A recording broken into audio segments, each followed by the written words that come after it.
IT job కోసం try చేస్తున్నారా? Coding tutor లో ట్రైనింగ్ తో పాటు స్టైఫండ్ అండ్ 100% జాబ్ గ్యారంటీ. సున్నపు చెరువు ఎఫ్టీఎల్ పరిధిలో ఉన్నటువంటి అక్రమ నిర్మాణాలను కూల్చివేస్తున్నారు. ఉదయం నుంచి కూడా ఇక్కడ పెద్ద పెద్ద బిల్డింగ్లు, గోదాములు కూడా కూల్చివేస్తున్నారు. అయితే గోదాములకు సంబంధించినటువంటి యజమానులు ఎవరైతే ఉన్నారో వాళ్ళు కన్నీటి పర్యాతమవుతూ ఇక్కడ పోలీసులను వాళ్ళు రిక్వెస్ట్ చేస్తూ బతిలాడుతున్నటువంటి పరిస్థితి. కొంచెం సమయం అండి, అందులో సామాన్లు ఉన్నాయని చెప్పేసి తీసుకుంటామన్నా ప్లీజ్, అక్కడ దాంట్లో ఉన్నాయి, ప్లీజ్ మమ్మల్ని ఒక 2 నిమిషాలు ఒక 2 గంటలు టైం ఇవ్వండి, ఆ సామాన్లన్నీ తీసుకుంటామంటూ కూడా వాళ్ళు రిక్వెస్ట్ చేస్తున్నారు. ఆ గోదాంలో చూడొచ్చు పూర్తిగా ప్లంబింగ్కి సంబంధించిన ఎక్విప్మెంట్, కొత్త ఎక్విప్మెంట్, లక్షల కోట్లు విలువ చేసేటువంటి ఎక్విప్మెంట్ ఉంది, మాకు టైం ఇవ్వండి అని చెప్పేసి వాళ్ళు రిక్వెస్ట్ చేస్తున్నారు. ఇక్కడ చూడొచ్చు వీళ్ళిద్దరు ఎంత ఏడుస్తున్నారు యజమానులు. ఈ గోదాం సంబంధించినటువంటి ఇద్దరు వ్యక్తులు కన్నీటి పర్యాప్తం అవుతున్నటువంటి పరిస్థితి, పూర్తిగా భావోద్వేగానికి గురవుతున్నటువంటి పరిస్థితి. ఎందుకంటే పూర్తిగా ఇది నిర్మాణాలకు సంబంధించి పూర్తిగా ఏమైంది సార్, లోపల ఏమి ఎక్విప్మెంట్ ఉన్నాయి? అది మొత్తం నోటీస్ కూడా ఏమి సార్, మొత్తం ఖాళీ చేయడం సార్. విలువ ఎంత? 4 కోట్లు అని చెప్పింది, 4-5 కోట్ల పెట్టాలి. ముందు ఏం చెప్పలేదు, నిన్న ఏం చెప్పలేదు సార్ నాకు అసలు.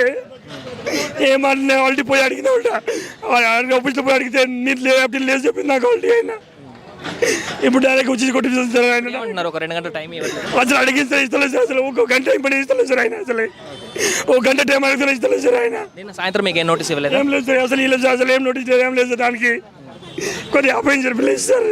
అది వాళ్ళు ఉద్వేగానికి గురవుతూ బాధపడుతున్నటువంటి పరిస్థితి. గోదాంలో ఉన్నటువంటి సామాన్ తీసుకునేటువంటి టైం ఇవ్వండి ప్లీజ్, మేము తీసేసుకుంటాం, చాలా విలువైనటువంటి 4 కోట్ల సామాన్ ఉందంటే కూడా వాళ్ళు రిక్వెస్ట్ చేస్తున్నటువంటి పరిస్థితి.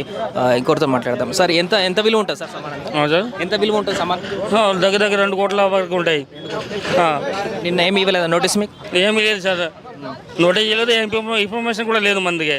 ఎన్ని గోదాములు ఉన్నాయి మొత్తం లోపల? మంది ఒకటే గోదాం ఉంది మొత్తం. ఇంకా పక్కన ఏమైనా గోదాములు ఉన్నాయి? పక్కన ఇంకా రెండుది, అది కూడా మంది ఉన్నాయి. ఎప్పటి నుంచి పెట్టినారు ఆ గోదామ్స్? 2012. అప్పటి నుంచి రన్ చేస్తున్నారు గోదాం? రన్నింగ్ ఉన్నాయి మొత్తం. ఎప్పుడేం డిస్టర్బెన్స్ లేదా? ఎప్పుడేం డిస్టర్బెన్స్ లేదా?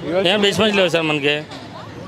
పూర్తిగా ఈ గోదాము అంతా కూడా వాళ్ళు చెప్తుంది ఏంటంటే 2012 నుంచి ఇక్కడ గోదాములు పెట్టి మేము రన్ చేసుకుంటున్నాం, కొంత టైం ఇవ్వండి మాకు, అందులో చాలా ఎక్విప్మెంట్, కోట్ల విలువ చేసేటువంటి ఎక్విప్మెంట్ ఉంది, దాన్ని మేము తీసేసుకుంటాం, అంతకుమించి ఏం అడగట్లేదు అని చెప్పేసి వాళ్ళు రిక్వెస్ట్ చేస్తున్నారు. బట్ ఇక్కడ పోలీసులు వాళ్ళ పై అధికారులు ఇచ్చినటువంటి ఇన్స్ట్రక్షన్ ప్రకారం ముందుకు వెళ్తారు కాబట్టి ఏం చేయలేనటువంటి పరిస్థితి. పూర్తిగా చూడొచ్చు ఆ గోదాం లోపల ఉన్నటువంటి బాక్సెస్, ప్లైవుడ్కి సంబంధించినటువంటి ఎక్విప్మెంట్, అదేవిధంగా ఇంకా ఇతరత్ర ఇంటీరియర్కి సంబంధించినటువంటి ఎక్విప్మెంట్ అంతా కూడా చాలా హెవీ ఖర్చు ఉండేటువంటి ఎక్విప్మెంట్ అదంతా కూడా. సో దాన్ని అంతా కూడా ప్రొక్లైన్తో, జేసీబీలతోటి పూర్తిగా నేలమట్టం చేస్తున్నటువంటి పరిస్థితి. దాని కారణంగా అదంతా కూడా ఖరాబ్ అయిపోతుంది, ఇంకా పనికి రాకుండా పోతుంది, కోట్లలో నష్టం. అంటే కూల్చివేతకున్నటువంటి ఆ గోదాం బిల్డింగ్ కంటే కూడా లోపల ఉన్నటువంటి ఎక్విప్మెంట్ ఖరీదే ఎక్కువగా ఉండేటువంటి ఒక పరిస్థితి ఉంటుందంటూ కూడా చెప్తున్నారు. సో అది దాని కారణంగానే ఇప్పుడు బాధితులందరూ కూడా అక్కడ పోలీసులతో పూర్తిగా భావోద్వేగానికి గురవుతున్నటువంటి పరిస్థితి మనం చూస్తున్నాం. ఇది సున్నపు చెరువు వద్ద ఉన్నటువంటి తాజా పరిస్థితి.